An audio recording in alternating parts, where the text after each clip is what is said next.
Please welcome one of the great archaeologists of our era, Dr. Michael Coe.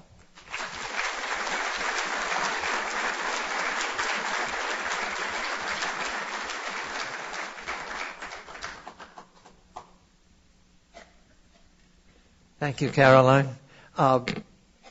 This evening I'm going to supposedly tell you about new light on the ancient Maya. It would take about 10 hours to do this. I have 1 hour. So I'm going to concentrate on new things that interest me, that I think you would like to know about. And I'm also going to talk about the lack of new light, in other words, on areas of Maya studies that really we don't know anything about and that we'd like to know more about. Areas that are controversial, too, in which I and my friends have one interpretation and my enemies have another. But I'll see how they can be reconciled. So that's what's on the agenda for tonight. It's an incredibly complicated subject. Often I'm called up by people and TV characters and whatnot, who say, we want to do a thing in the BBC or something on the Maya. Tell us all you know about the Maya. It can't be done. It's too complex. But I'm just going to give it a once over lightly and go through from beginning to end the things that are going on in the Maya area now that I know about that are different or that we need to have more work and that have thrown new light on these people. The Maya area, you all know exactly where it is. It's a very compact area, compact linguistically and compact culturally. There are differences in the Maya area when you move, let's say, from one area to the next, but they are small compared to the differences with the rest of the civilized people of Mesoamerica. Mesoamerica is a cultural area which includes the Aztecs, the Mayas, the Zapotecs, the Huastecs, etc. These are people who all had a pretty advanced civilization compared to the rest of the people in North America, north of the Isthmus of Panama.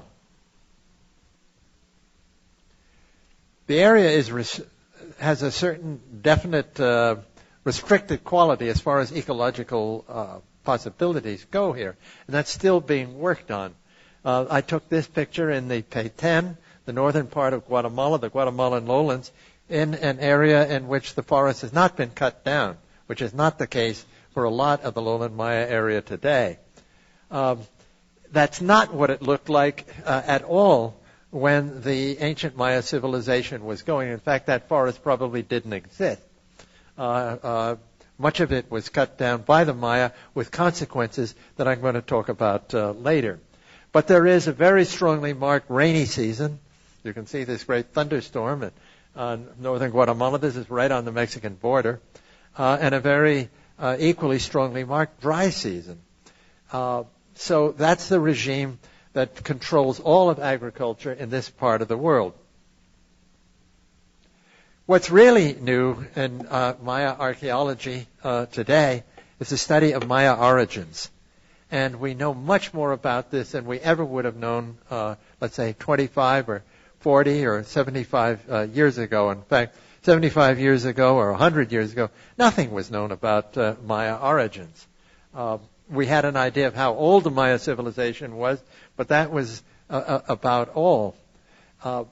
Because of the correlation between the Maya calendar and the Christian calendar, which was a triumph of 19th century scholarship.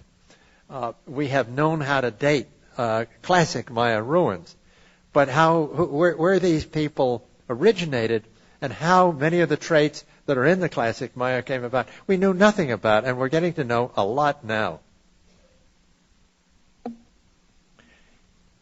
I think that most of us who work on this subject, not all, but most of us accept the idea that Maya civilization really has its underpinnings in the Olmec civilization of southeastern Mexico, especially along the Gulf Coast plain here, on the northern side of the Isthmus of Tehuantepec.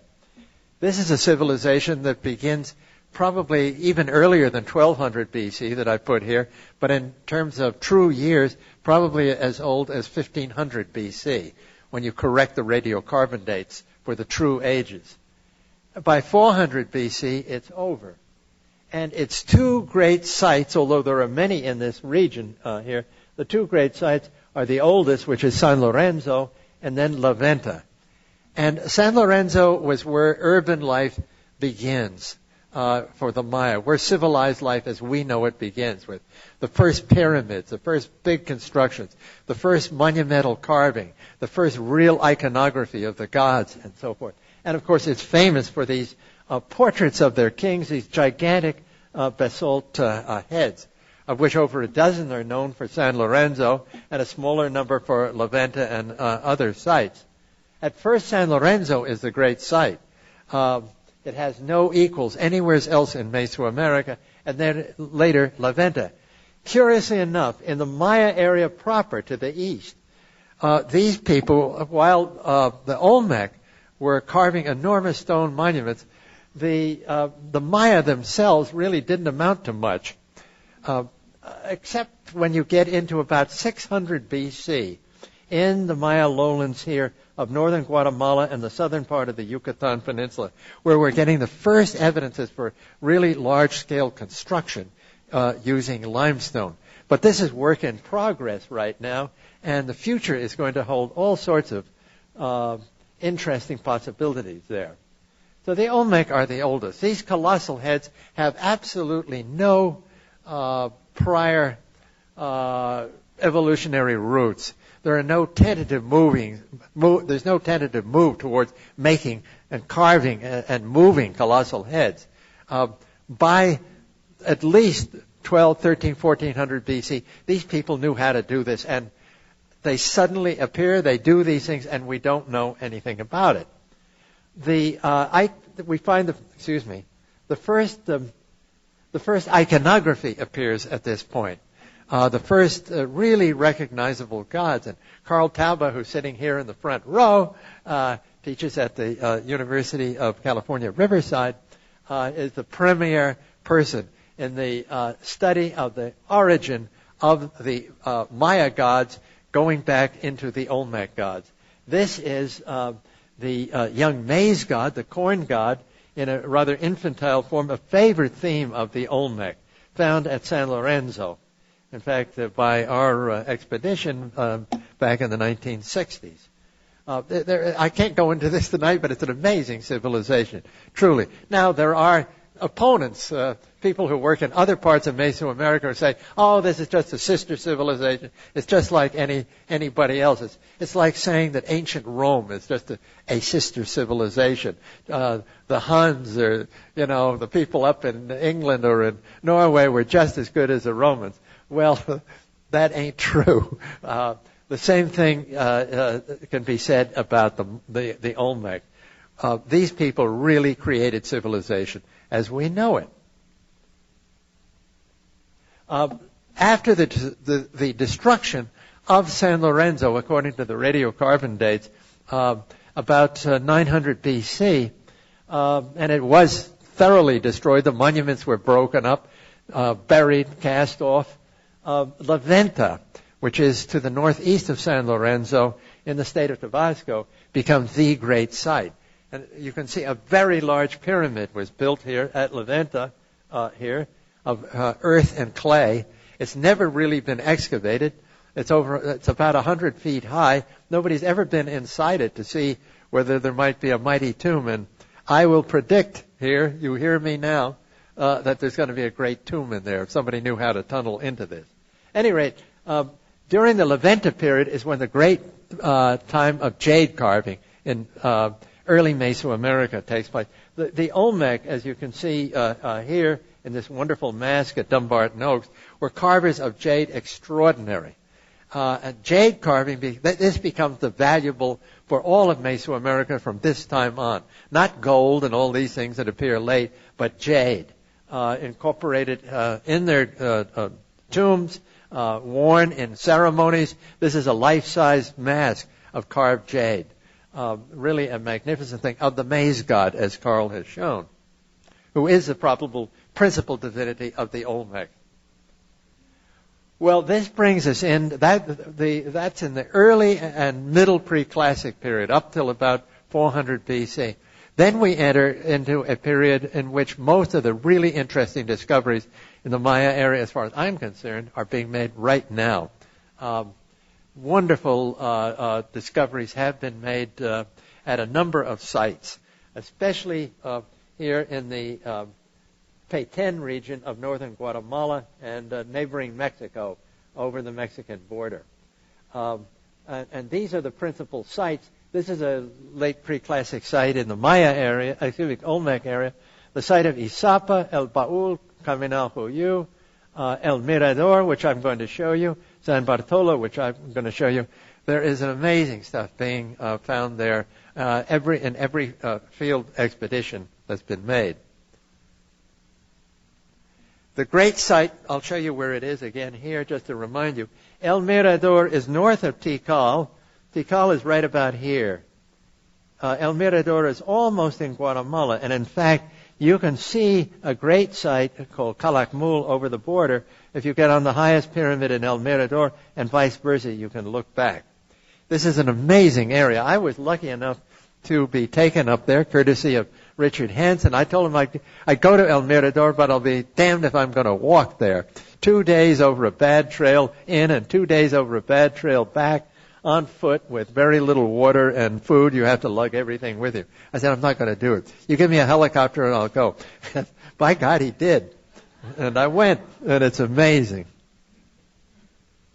This is a map. The whole site has been mapped by Dr. Hansen, by Richard Hansen, using the latest equipment. But it is the largest site, largest ancient city in all of the Maya area that ever existed, and it's extraordinarily early. It reaches its height earlier than Tikal and Huachactún and Copan and Palenque and all of these much better known classic Maya sites. It's extremely early and extremely large. This map, National Geographic map, will show you the main parts of it. This is the one of the largest pyramids here, the Tigre complex. There are causeways linking it. There's a big causeway, not really shown well here, that links it to the Danta pyramid, which is the largest pyramid in Mesoamerica. It's the largest pyramid and tallest pyramid in the New World, and it's probably, in terms of bulk, the largest pyramid in the world, larger than the Great Pyramid of Cheops in Egypt. It's an amazing site. Absolutely tremendous, and it would take 100 years to really excavate properly.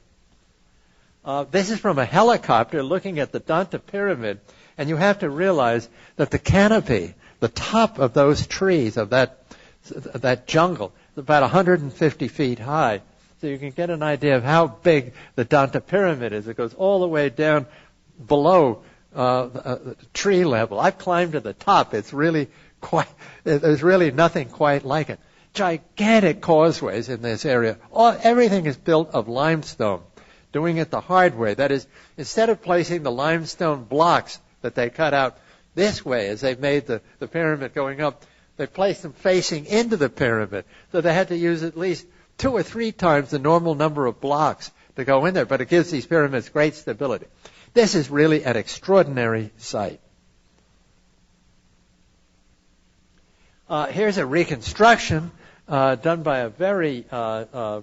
Rutledge, an extremely able artist who's worked for the National Geographic on this particular thing, of what El Mirador might have looked like at its height in the late pre-classic, prior to, let's say, 100 AD, probably around 200 BC, with the Tigre pyramid here, and in the distance, that's the Danta one that you saw. This is a reconstruction of what it looked like. Everything covered with red hematite. These enormous pyramids, often crowned with 3 temples on the top. We don't know who they're dedicated to, with roofs that were made of perishable materials. They hadn't really put the famous Corbel Arch into view right then and there. And we know that this is late preclassic. There are a number of sites in that area that are that old. This is what we call the Mirador Basin in northern and kind of northwestern Guatemala, a big area. And if you stand on the Danta Pyramid or Tigre, this one, you can see popping up on the horizon the tops of pyramids of other cities that are almost as big.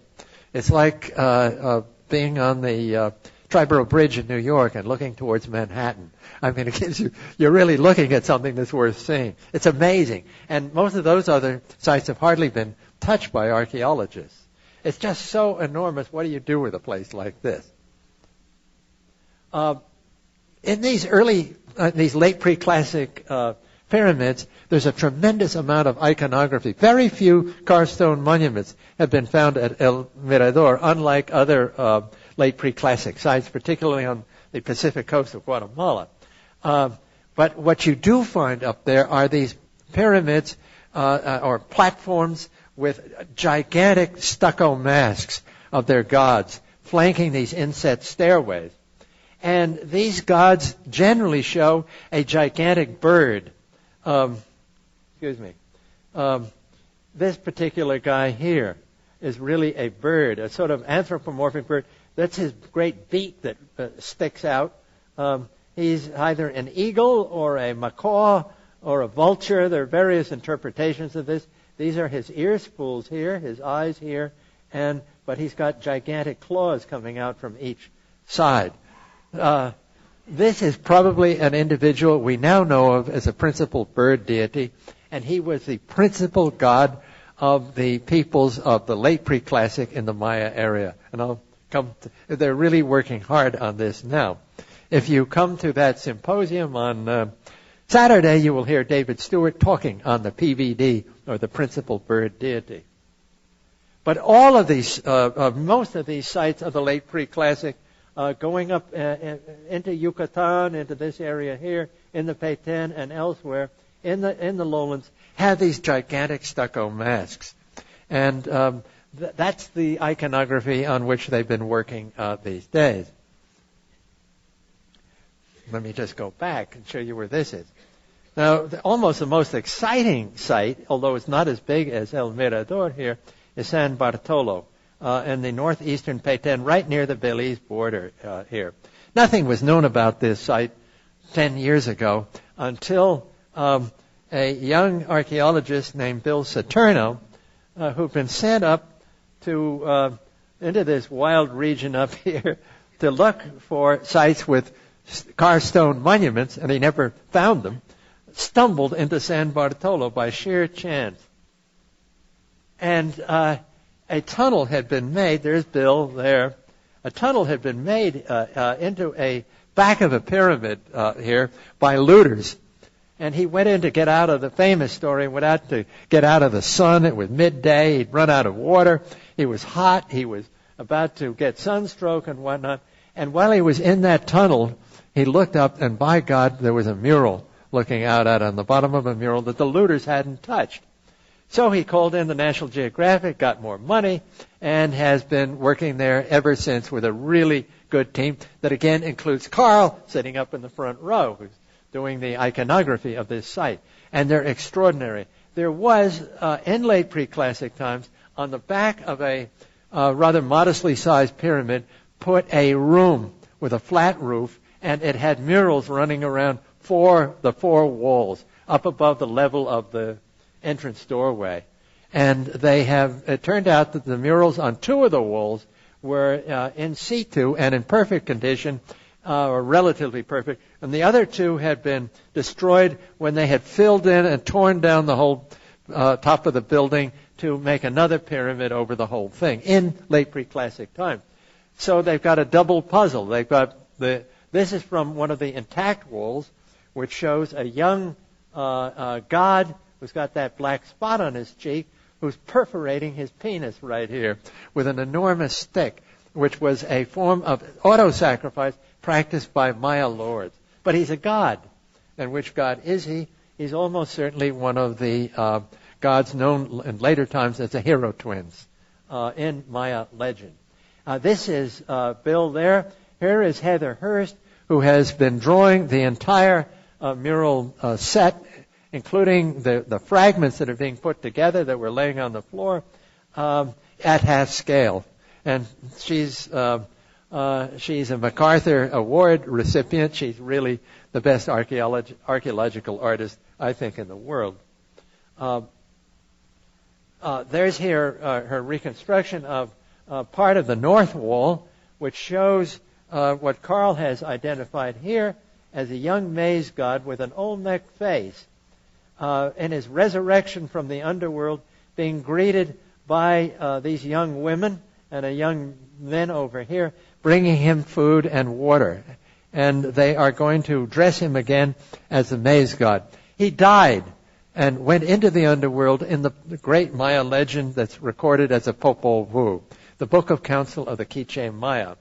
And he was slain, his head hung in a tree, magically impregnated a young lady, a daughter of a lord in the underworld, and she gave birth to the hero twins in the upper world. She was expelled from the underworld to the upper world, was pregnant, gave birth to the twins, and then they come into the underworld again, and after a series of magic encounters with the lords of the underworld, they managed to get their father, the maize god, out and resurrect him. And this is a favorite theme in Maya iconography from this time on, and especially in the late pre-classic, and especially here at San Bartolo. It's an amazing series, and I can't really go into the whole iconography here, but it's extraordinary.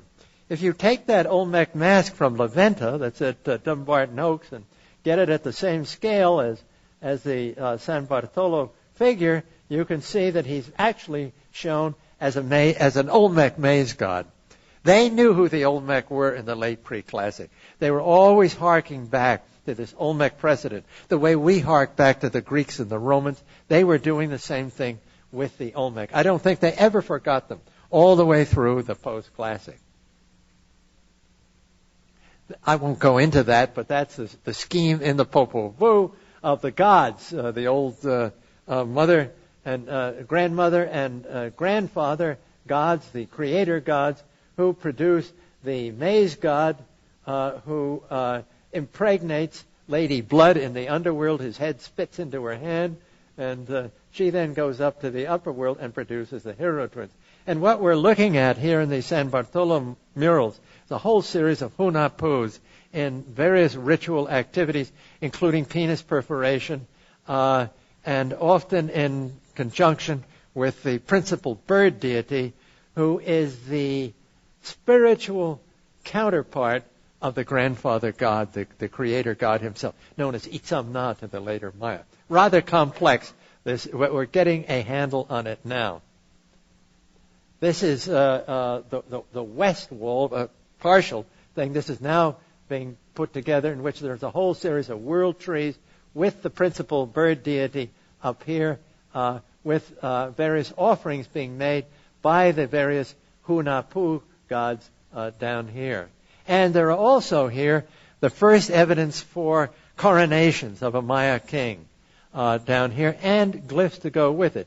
He is being given a special headdress that he's going to put on. He's seated on top of a kind of a platform, a scaffold, reached by a ladder, something we find in classic Maya. And here is a row of glyphs here, most of which we still don't understand. They're so early. There's even earlier glyphs at San Bartolo here that go all the way back to at least 300 BC, and earlier levels underneath the building with the murals. And again, except for this glyph here, which is probably an early form of the glyph Ahau for king, we really cannot read these. They're too darned early. There's not enough of this to do anything with it. The origins of Maya writing are still a puzzle, and we just don't know. But Maya writing is probably as old as any other writing anywhere else in Mesoamerica. And there's a lot of new evidence coming out right now about this. We do have Maya writing on objects in various collections. This happens to be at Dumbarton Oaks. It's Olmec on one side, and the other side was recarved with a figure in late pre-classic times of a seated ruler, and it actually describes his seating. Here shows the the rear end of somebody sitting down here, and this is his name here, which is repeated over here behind here. This is, again, another late pre-classic coronation scene. Now for the classic Maya, when we get into there. How can I do this in 1 hour? I'm going to do my best. There's so much to tell you about this. This, of course, is from the famous Bonampak murals, which you'll hear about probably on Saturday from Mary Miller. She's giving a kind of plenary address to everybody about all of this. She's been in charge of the Bonampak mural project. That's, of course, dating from about 800 A.D., just about there, these murals. Much, much, much, much later than what we've been looking at.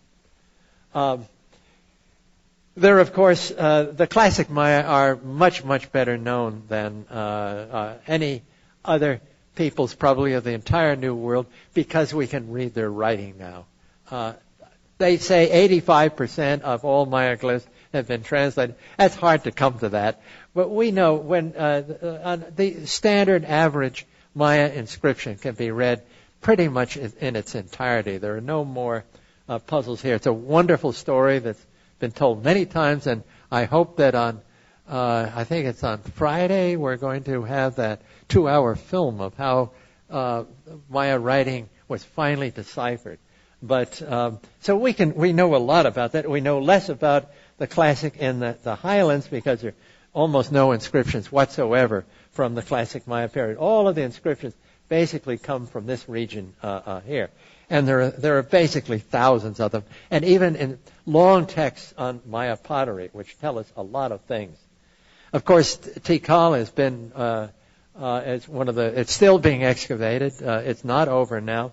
And they're really concentrating here because the classic period is so well known at Tikal. They're concentrating, the Guatemalan archaeologists, on the late pre-classic part of this whole thing. Big structures with these big stucco masks right now.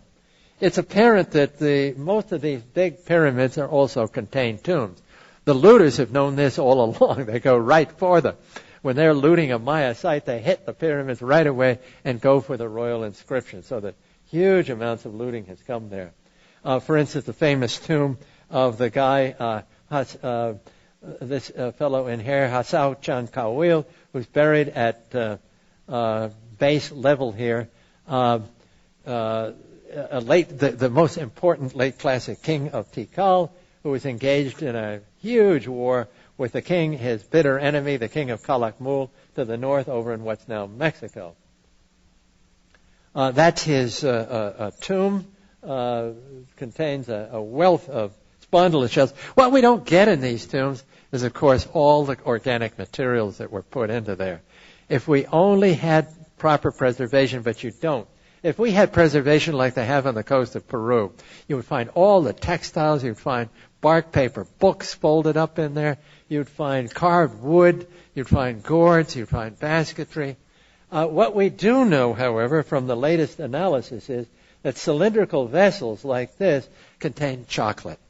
Every cylindrical vessel that was put in a tomb probably had the chocolate drink in this. This is the latest stuff. I thought I shouldn't have talked about chocolate tonight, but chocolate was enormously important to these people. It was the elite drink that was taken to seal all important diplomatic and marital contracts and everything else that went on. And it was the glue that really held Maya society together. Even though they all had these independent kingdoms, chocolate was what, toasting and chocolate, night banquets and so forth, was the important thing.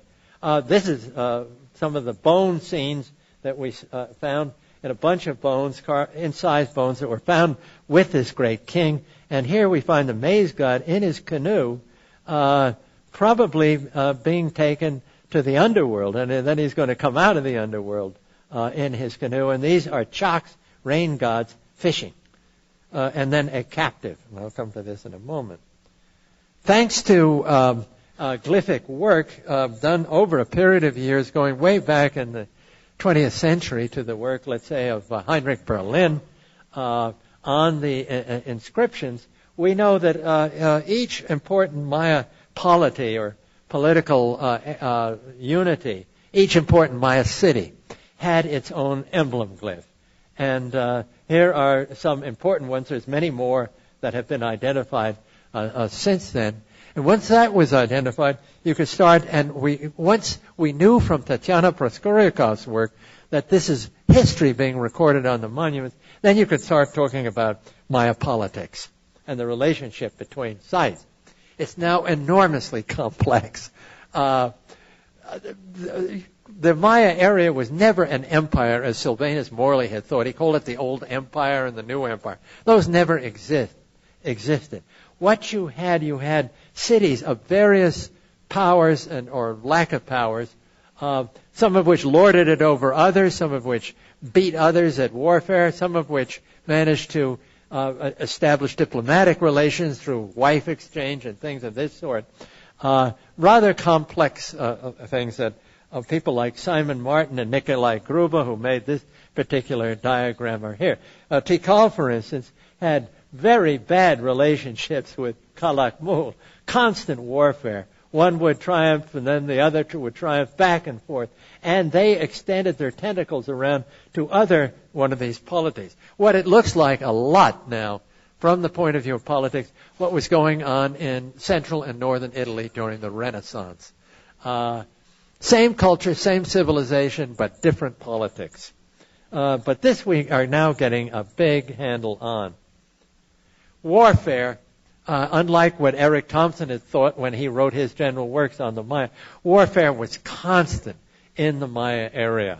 And it went on from the very first, from the late pre-classic, even earlier, all the way up through the Spanish conquest. They were constantly at war with each other. They were not a peaceful people, as Morley and Eric Thompson had thought.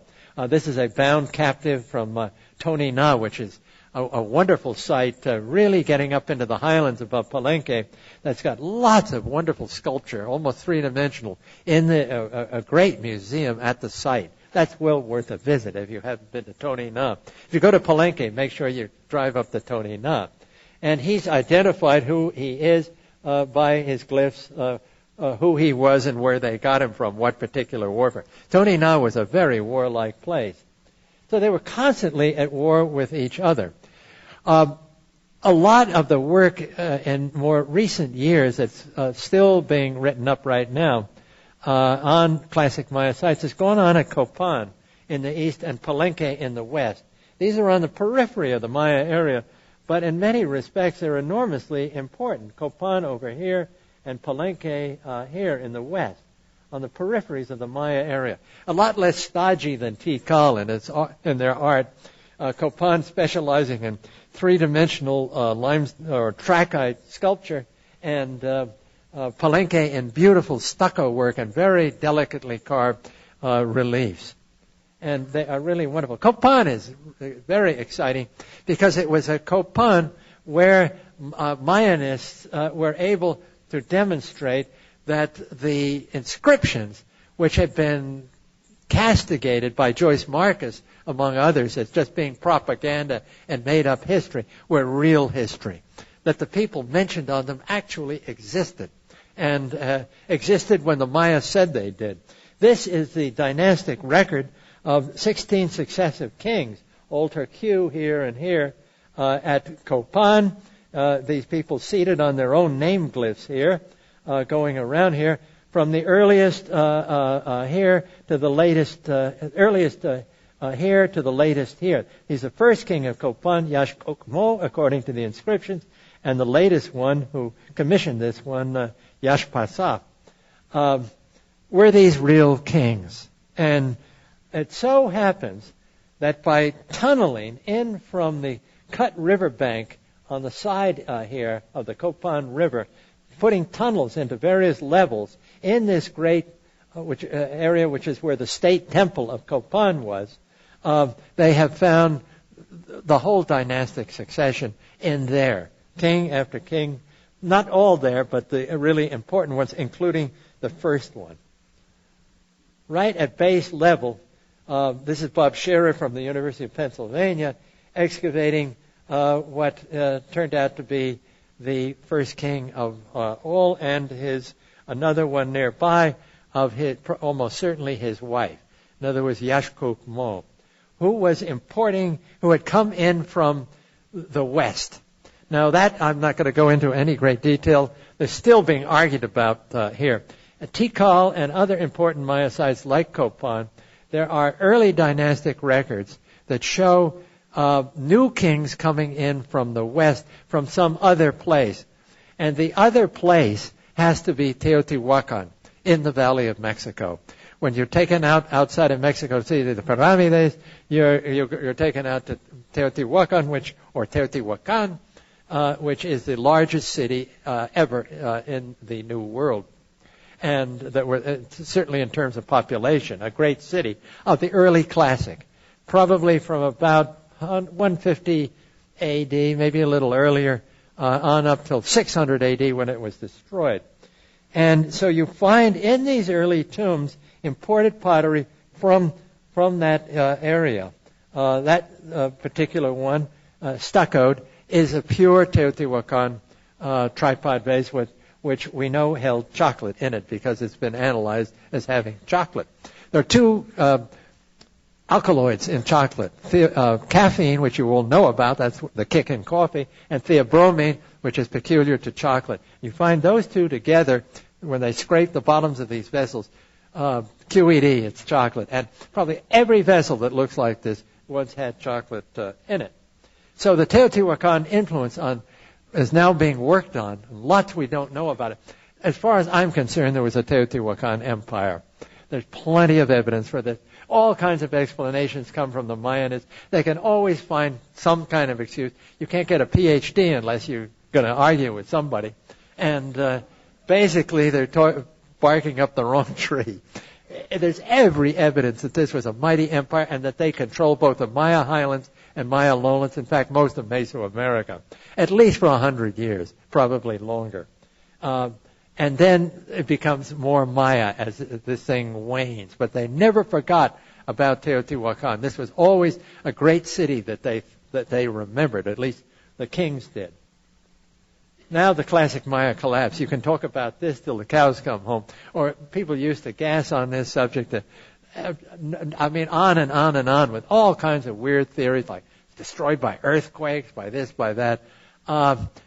No civilization ever gets wiped out from one cause. It's just like a natural species, like the Atlantic salmon. I like to fish for Atlantic salmon. They're in trouble everywhere, all over the North Atlantic. They may go extinct as in the wild form. Everything is impinging upon the Atlantic salmon now. Overfishing, netting by native peoples at the mouths of the rivers, fish farming is doing horrible stuff, global warming, you name it. It's all coming together. They can't recover. And that's what happened to the classic Maya. That's the story. As you can see, this is an old one from one of Morley's early books, a wonderful book, The Ancient Maya.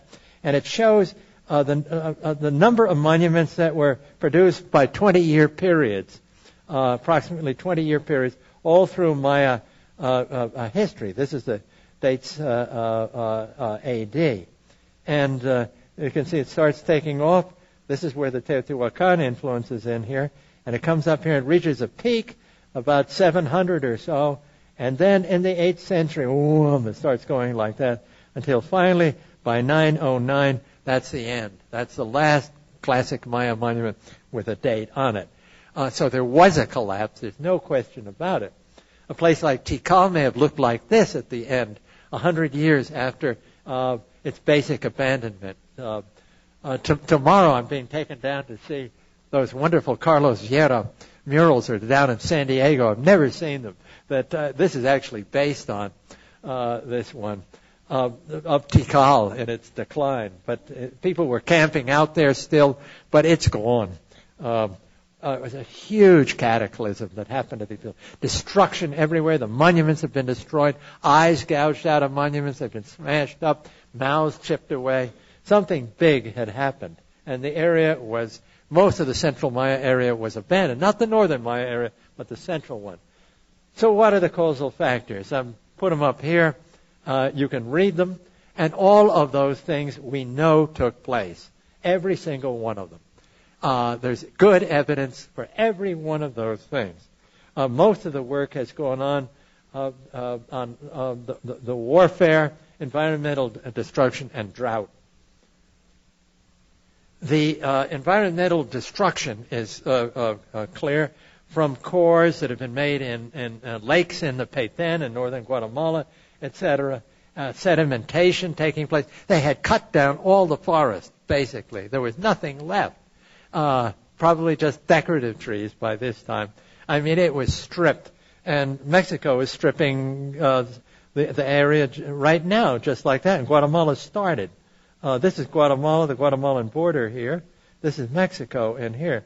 This is the great jungle that once covered that area that only exists in places like El Mirador now in northern Guatemala. And the Maya did this themselves back in the late Classic, from about 600 on.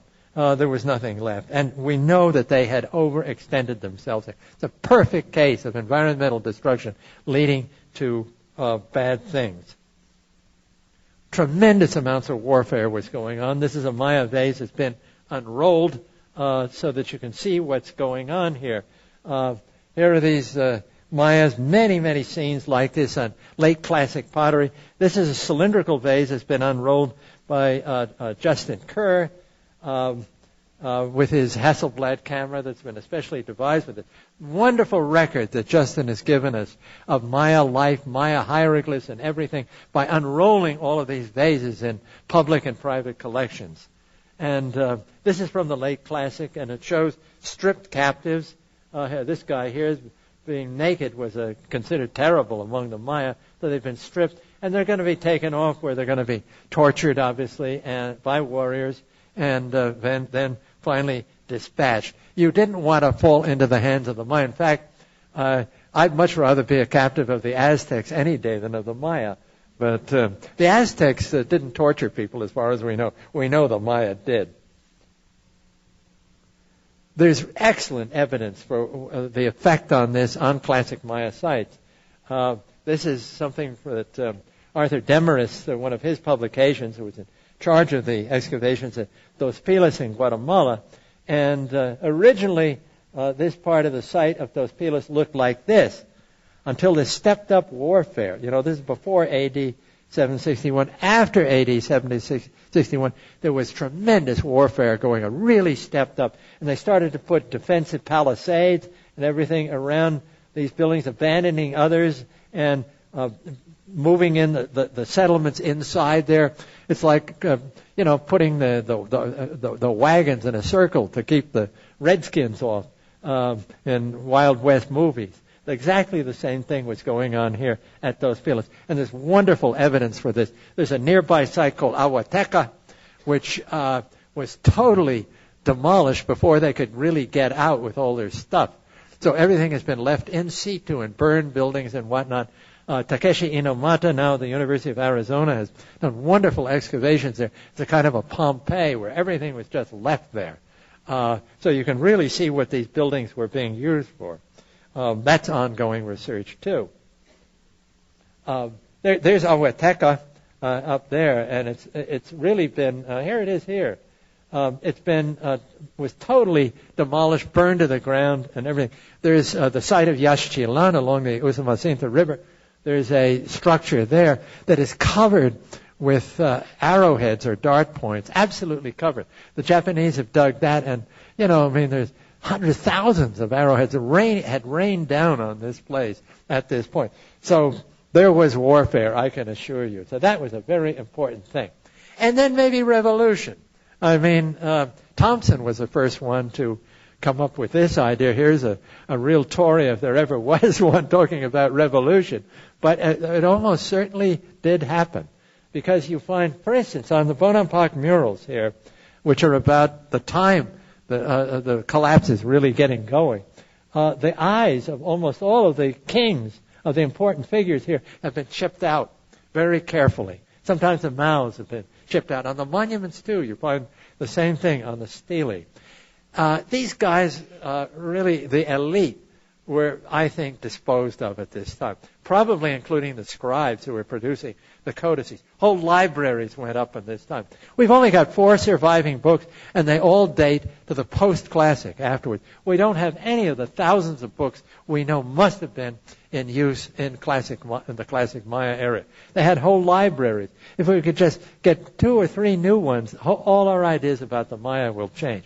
Someday in a dry cave in Belize or someplace like that, somebody's going to find a box with intact codices in it. But I may never live to see that, but it's going to happen. The northern area, people are trying to argue now why this happened, but the northern area didn't suffer this, at least for a while. We have what's called the terminal classic. At the very end of the last century or so of the classic, it has a kind of fluorescence, and especially in the northwest among the Puuc Hills of Yucatan. That's where you get the great site of Uxmal, Cabas, Ayil, Labna, etc., which are really very, very beautiful sites, with lots of inscriptions, usually in the lintels, in a rather different kind of record. Chichen Itza is another one that is flourishing in the terminal classic. In a site, we call this style the Puuc, some of the best architecture ever produced that had a heavy influence on, let's say, Frank Lloyd Wright, was found at Uxmal. He was heavily influenced by these buildings around here in some of his architecture. He was wild about this kind of Maya architecture. He would not have been so wild about the architecture of the Petén, that's for sure. So then we enter into the post-classic Maya. And here the big argument is, and I will say it is an argument, Carl and I are on one side, and all the properly thinking people who worked at Tula, for instance, in central Mexico, think identically with it, that there were real Toltecs. A people who had arisen in central Mexico after the ruin of Teotihuacan in the Valley of Mexico, and they flourished, they built a capital city called Tolan, or Tula as it's called today, here north of Mexico City. Mexico City is about here. That's the Valley of Mexico. There's about where Teotihuacan is. Remember, they came all the way down and took the Maya area over. Now, in the post-classic, beginning probably around more or less 900, there are now ethno-historic accounts about the Toltecs, who the Aztecs considered their predecessors, the people who had given them civilization. There are people who deny, many Mayanists deny the Toltecs ever lived. Oh, no, they're basically Mayas who wandered up there. As Carl likes to say, well, the Aztecs thought they existed. Why shouldn't we? And he's right. I've never changed my mind about the Toltecs. I think there was a period in the Maya area at Chichen Itza where the Toltecs really did invade and really took over northern Yucatan, and probably also took over part of the Guatemala-Chiapas highlands down here, but Chichen especially. And there's a Toltec period there, as far as I'm concerned. This battle is still going on, and I've never changed my mind about Tula and the position of the Toltecs. There's a Toltec art style that emphasizes these tough-looking warriors with pillbox-shaped hats, the famous Atlantean warriors here, and built a pyramid like this, Pyramid B at Tula, with these great standing warrior figures on top with a flat roof building, and then these colonnades, which is typical of Toltec architecture, which is not to be found before the Toltecs came along. And according to the ethno-historic records from both central Mexico and from the Maya area, the Toltecs seem to have gone to the coast of Veracruz, and according to the Maya sources, a guy called Kukulkan, the Feathered Serpent, probably a Toltec king, took his people across into Yucatan, invaded, and conquered them, and established a new capital again at the old capital of Chichen Itza. This, of course, is the famous Castillo, which was dug back in the 1930s by the Mexicans, and you're looking from the Temple of the Warriors, which Carnegie had dug and excavated also at the same time in the 1920s and 30s. You're looking at a chakmul here, I think a sacrificial figure here that probably contained heart offerings and whatnot, looking out. Now, there are people who say this is just developed from the captive figures of the Maya. I don't think so. It's typical of northwestern Mexico, in particular Michoacan, Guerrero, and so forth, and you find them at Tula. I think they're typically Toltec. I think the whole thing is Toltec, even including this four-sided pyramid. There's another pyramid, as you know, inside there, where you find the famous red jaguar thrown in there with jade inlaid eyes. I'm not going to get into the Chichen bit here, but I really do think that there was a Toltec Chichen. Unfortunately, Carnegie was there for, 17 years excavating, and we know less about Chichen Itza than any other site of any note in Mesoamerica, in spite of the fact that maybe 1 million tourists see it every year. We don't know nothing about it, really. Its chronology, basically, to me, it's still a big mystery. Unfortunately, this is from the Carnegie excavations in the Temple of the Warriors, the great murals here. And I'm pretty sure you're looking here at Toltecs invading by water along the coast, probably the Campeche coast, of a Maya area, Maya town. And you can see the typical Maya houses here. This dates, God knows to what, probably about 1000 A.D. would be good. Incidentally, there's one of these murals that shows blonde, blue-eyed captives with basically white skin being sacrificed by Toltec warriors. When I was a kid, I was a great devotee of Prince Valiant. And I remember one episode in Prince Valiant where he comes down to Yucatan with his fellow Vikings and invades. And one can laugh, but 1000 A.D.'s a good time to have Vikings come down. Nobody's really explained those blonde, blue-eyed people. Thompson said, they're devotees of the sun god, with their yellow hair. Well, I don't know.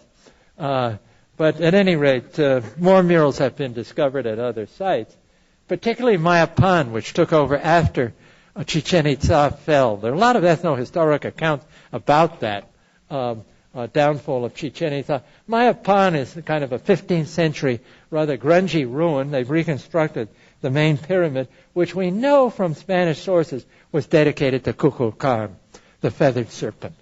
And many, many effigy incense burners have been found in conjunction with the elite buildings in this little site that is surrounded by a great big wall. It's a walled site where everybody had to live inside Mayapan. Compared to if you're used to classic Maya sites, it isn't much. But they found wonderful murals here quite recently that have not really been fully published as far as I know. So this is an ongoing site. Tulum was seen by the Spaniards in use. They went along the coast, came over from Cozumel, and Tulum was still occupied. Other sites along here, they saw people running around. They call it the Gran Cairo. They thought it was as big as Cairo. Well, forget it. It's small. Cairo in those days was enormous, bigger than any city in Europe by a long shot. But it's a wonderful site. It was loved to death in the last sort of 4 or 5 decades. When I first went to this place in 1948, there was the Guardian here, a Maya Indian. This was independent Maya back in 1948. The Talking Cross Maya. Really, they owned the place. And the Guardian had a book that showed how many people had come in that year. 5 other people had been in 1948 to this site. Now, what is it, 50,000 a day come in from the cruise ships and God knows what. They've roped off a lot of it. It's a beautiful place and very, very late, occupied right up and through the period of the Spanish conquest, I think, and wonderful murals inside all of them, all of these rooms. Plenty of iconography. Incidentally, if you want to go dipping here, biggest sharks I've ever seen were going along here. So the Spanish conquest got to end somewhere. The the Spanish conquest, it took a long time to conquer the Maya. And we have just loads and loads, of course, documents now because of that. The Montejos, the whole family, there were uncles and sons and God knows what. The Montejos were the principal conquistadores, but it took them a long time because the Maya never had an empire like the Aztecs did. You couldn't go to the central part of the empire the way Cortez did, right to the heart and grab Moctezuma, the emperor. There was nobody to grab here because there were all these little independent principalities at this point, and forever. This is the way the Maya were. So they take over one, but the others were still in revolt. And the Maya, unlike the Aztec, would do things like fighting at night. They fought guerrilla actions, fought completely different than the Aztecs. They didn't like pitched battles. They kind of reminds one of Vietnam, I have to admit. They fought like that. And I can tell you, it's hard. It took decades to finally conquer the Maya. It wasn't until the 1690s that they conquered the last Maya kingdom in the Yucatan Peninsula, Tayasal, that's now underneath Flores in northern Guatemala, where they were still had, in the late 17th century, still using hieroglyphic books. So what did the Spaniards do? Isn't Photoshop fun? I didn't really burn a codex. What the Spaniards did was burn the knowledge of the Maya of their own past. They burned hundreds, perhaps thousands of codices. We don't know how many, because anybody who wrote or could read this stuff was under suspicion of idolatry. And I'm not going to go into that. If you've seen that film is now available. Breaking the Maya Code, 2-hour film. It's now out. You can get it if anybody interested. I'll tell you where to write in. It's a wonderful film. Tells you the whole story. And the guy who was responsible for some of the worst destruction was a guy from whom also, ironically, we get a lot of our knowledge about the Maya. And that's Bishop Diego de Landa, the first Franciscan bishop of Yucatan, who wrote the account of the things of Yucatan, Relación de las Cosas de Yucatan, in which he tells you how they wrote. And here, I'm not going to get into this. This was, in fact, the equivalent of the Rosetta Stone. It's basically a biscript. You need a biscript, really, to crack an ancient script, which is what Champollion had with the Rosetta Stone. This is a biscript in Spanish and in Maya here, the Maya hieroglyphs. And every one of those 27 hieroglyphs there has proved to be accurate. And the decipherment was the basic decipherment of the linguistic part of this. A real decipherment is when you can actually pronounce what you're reading in the language in which it was written. And we only were able to do this thanks to this Russian scholar, Yuri Knorozov. I gave a big talk on him last week in Washington. Really an amazing guy. And he used the Landa alphabet to great avail here. But you must remember that the Spanish conquest, everybody said, well, what happened to the Maya? They're all gone now. I said, well, there's 6 or 8 million of them still around who haven't been told that they're all gone.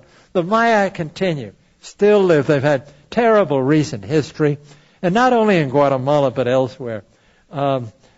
As the dominant culture, Hispanic culture, has overwhelmed them, whether in the form of military or massacres or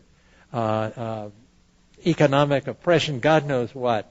But there's still plenty of them around, and they're getting to know about their past, reintroduced to their past. This is the great Sololá market, Sololá near Lake Atitlan in Guatemala. This beautiful, beautiful lake. And many of these people still continue their old ritual activities. This is a shaman at the site of Utatlan in a tunnel that's underneath the main temple there, praying with incense, Maya incense, pom, for a family that's come there to pray with him. There's lots of this going on. A great deal of Maya culture still goes on underneath the facade of Latin American Catholicism. It's there, and it's through them that many of the insights into Maya thought and iconography and all sorts of things has come about. So this kind of research is going on now with the cooperation of the Maya. And I'll stop there, and with beautiful Guatemala, that's Lake Atitlan. Don't forget to go there if you haven't seen it. Thank you.